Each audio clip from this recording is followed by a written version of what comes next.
Ракетное оружие «Гвоздь».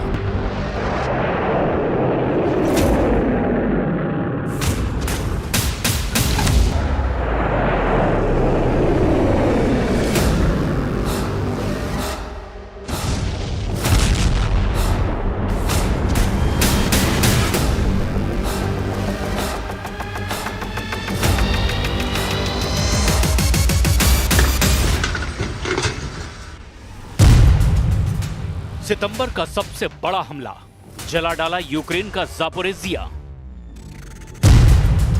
क्या 43 महीने से चल रहा रूस यूक्रेन युद्ध पुतिन की आखिरी जंग है?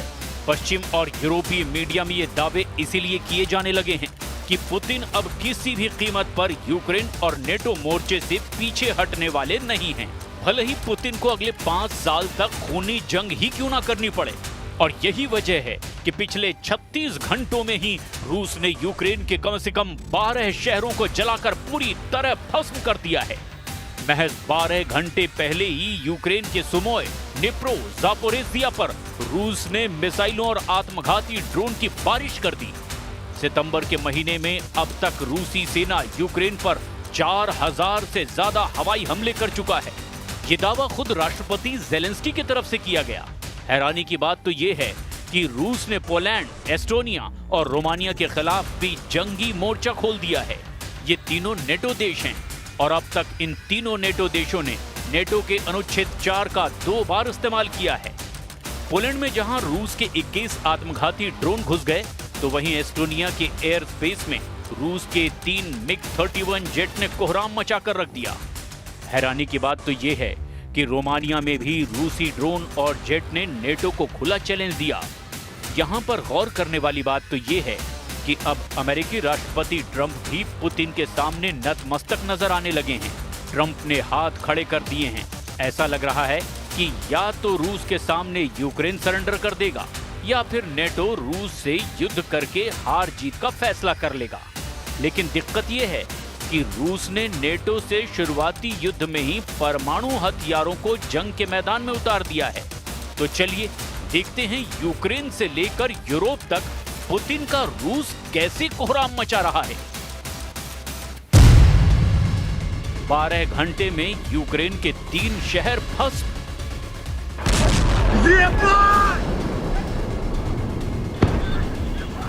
पिछले 2 हफ्ते से देखा जा रहा है कि यूक्रेनी सेना रूस के तेल डिपो और ऑयल रिफाइनरीज पर दनादन धमाके कर रही है। रूस की तेल रिफाइनरियों से उठता धुआं और आग की लपटों को पूरी दुनिया देख रही है। रूस के रक्षा मंत्रालय ने भी दावा किया कि यूक्रेन ने रूस के कब्जे वाले क्रीमिया के एक रिजॉर्ट क्षेत्र में ड्रोन से हमले किए हैं, जिस हमले में 3 नागरिक मारे गए और 16 लोग घायल भी हुए हैं।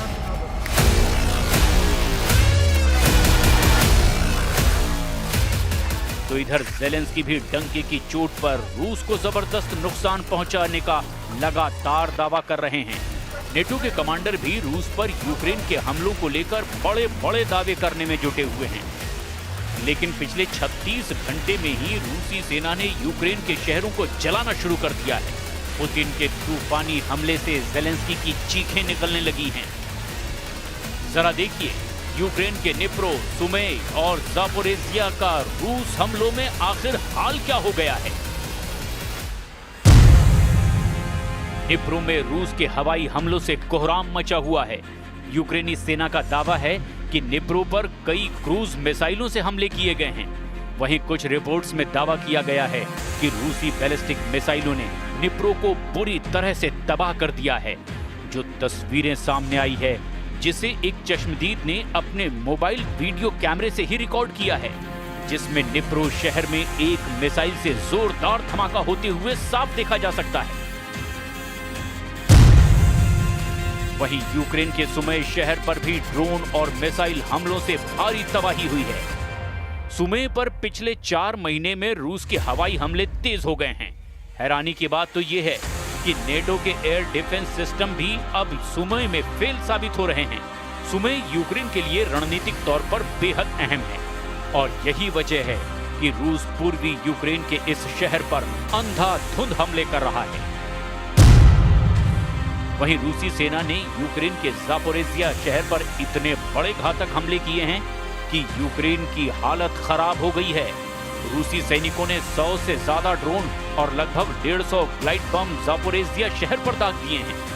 राष्ट्रपति व्लादिमीर ज़ेलेंस्की ने दावा किया कि रूस ने सितंबर का सबसे भीषण हमला कर दिया है।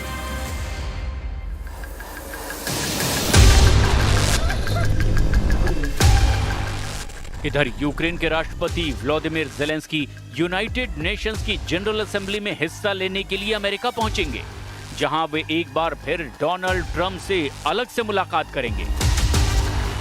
दोनों नेताओं की मुलाकात तब हो रही है जब पुतिन ने हफ्ते भर में यूक्रेन में धड़ाधड़ बम गोले दागे हैं। ज़ेलेंस्की के दौरे से हफ्ते भर पहले ही रूस ने यूक्रेन को बारूद से पाट दिया है। पिछले 7 दिनों की ही बात करें तो रूस के 1150 ड्रोन, 1400 गाइडेड एरियल बम और करीब 40 मिसाइलें यूक्रेन के अलग अलग हिस्सों में तबाही मचा चुकी हैं। इनमें से एक हमले में रूस ने रात भर में ही यूक्रेन पर 580 ड्रोन और 40 मिसाइलें दाग दी, जो रूस के कुछ सबसे बड़े हमलों में से एक हैं। इससे यूक्रेन की राजधानी से लेकर अलग अलग हिस्सों में भी भारी तबाही मची हुई है। ऐसे में ज़ेलेंस्की को समझ ही नहीं आ रहा कि यूक्रेन को बचाने के लिए नेटो खुलकर जंग क्यों नहीं कर रहा है। Соприкосновение свыше 700 тысяч человек находится. Поэтому среди этих людей надо выбирать. Надо выбирать тех, которые хотят и склонны именно к такому виду деятельности. Вот, я не говорю, что... रूस ने फूंक डाले यूक्रेन के 9 शहर। रूस के खूंखार तेवरों को देखकर न सिर्फ पोलैंड की हालत खराब है, अब तो एस्टोनिया भी रूसी जेट की कार्रवाई से घबरा गया है। इस खबर को हम आपको पूरे विस्तार से दिखाएंगे, लेकिन जरा ये देख लीजिए कि सितंबर का महीना यूक्रेन के 9 शहरों पर कितना भारी पड़ चुका है, जहां रूस ने यूक्रेन के अलग अलग इलाकों पर बेतहाशा हवाई हमले किए हैं। ये हमले ऐसे वक्त में हो रहे हैं जब यूक्रेनी सेना रूस के तेल रिफाइनरी को अपने ड्रोन हमलों से तबाह करने में जुटी है। रूसी सेना ने तड़के यूक्रेन के अलग अलग इलाकों में मिसाइल और ड्रोन हमले किए। यूक्रेनी अधिकारियों के मुताबिक इस हमले में कम से कम 3 लोगों की मौत हो गई, जबकि दर्जनों लोगों के घायल होने का दावा किया गया। रूस के इस ताजा हमले पर यूक्रेनी राष्ट्रपति व्लादिमीर ज़ेलेंस्की का दावा है कि रूस के हमले यूक्रेन के 9 अलग अलग स्थानों पर हुए हैं, जिनमें Dnipropetrovsk, Mykolaiv, Chernihiv, Zaporizhzhia, Poltava, Kyiv, Odesa, Sumy और खार्किव भी शामिल है। यूक्रेनी राष्ट्रपति ज़ेलेंस्की के मुताबिक ये हमले नागरिक इलाकों में किए गए हैं। यूक्रेन के डनिप्रो शहर में भी एक बहुमंजिला इमारत पर रूस ने क्लस्टर बम से हमला किया, जिससे भारी नुकसान वहां हुआ है। इसके अलावा कीव इलाके के बुचा, बेरेस्पिल और ओबुखिव में भी बड़े हमले हुए हैं, जिनमें कई घरों और गाड़ियों को नुकसान पहुंचा है। यूक्रेन का दावा है कि पश्चिमी लीव क्षेत्र में 2 रूसी क्रूज मिसाइलों को मार गिराया गया। यूक्रेन का यहां तक दावा है कि उसने रूस के 552 ड्रोन और 31 मिसाइलों को हवा में ही तबाह कर डाला। यूक्रेनी एयरफोर्स के मुताबिक रूस ने कुल 619 मिसाइलें और ड्रोन लॉन्च किए, जिनमें 579 ड्रोन, 8 बैलिस्टिक और 32 क्रूज मिसाइलें शामिल थीं। यूक्रेन ने इनमें से 552 ड्रोन, 2 बैलिस्टिक और 29 क्रूज मिसाइलों को नष्ट कर दिया।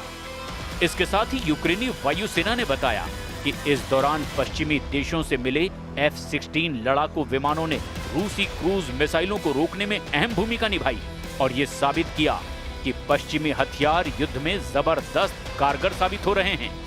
В Северске, на Александро-Калиновском направлении бои идут в непосредственной близости от Константиновки. Наши подразделения вошли в Плещеевку, рядом с Константиновкой. Продолжается уничтожение противника, заблокированного южнее Клебанбыкского водохранилища. सितंबर में रूस का 3 फ्रंट वॉर। रूस यूक्रेन जंग में अभी तक रूस ही बाजी मारता नजर आ रहा है। पोलैंड रूस का दूसरा ऐसा टारगेट है जिसे लेकर नेटो हाई अलर्ट पर है। नेटो देश फ्रांस, ब्रिटेन और जर्मनी हर हाल में रूस को तबाह करना चाहते हैं, लेकिन दिक्कत ये है कि रूस की कमजोर नब्ज नेटो को मिल ही नहीं पा रही है और रूस की सैन्य ताकत पर 3.5 साल से ज्यादा की जंग में कोई असर भी नहीं पड़ा है। सबसे ज्यादा चैलेंज नेटो देश एस्टोनिया को रूस से मिला है और उसके इलाके में रूस के MiG-31 विमानों ने घुस करके नेटो की नींद उड़ा दी है। जरा रूस के 3 फ्रंट वॉर को इस एनिमेशन से समझिए।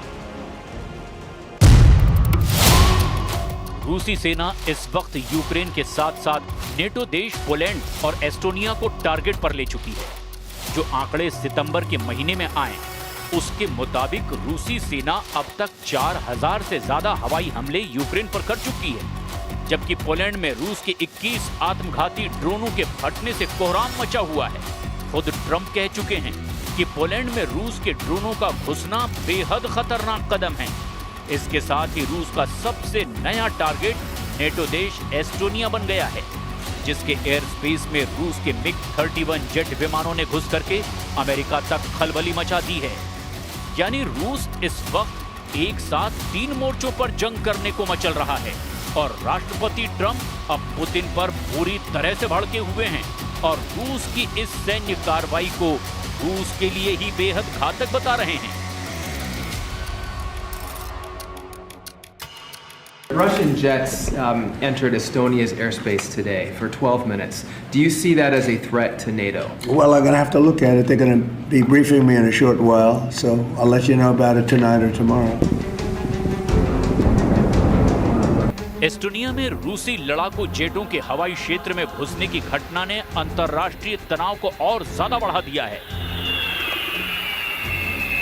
रूस के 3 MiG-31 लड़ाकू जेट ने एस्टोनिया के हवाई क्षेत्र में 12 मिनट तक गदर मचाया। इस दौरान नेटो ने अपने F-35 लड़ाकू जेट भेज दिए। हालांकि नेटो की इस प्रतिक्रिया की तुलना 2015 में तुर्की के जवाब से की जा रही है, जब तुर्की ने अपने हवाई क्षेत्र के उल्लंघन के 17 सेकंड के अंदर ही रूसी सुखोई 24 जेट को मार गिराया था। यूरोपीय संघ ने भी इस घटना पर कड़ी प्रतिक्रिया व्यक्त की है और रूस के खिलाफ 19वें प्रतिबंध को मंजूरी देने की तैयारी कर रहा है।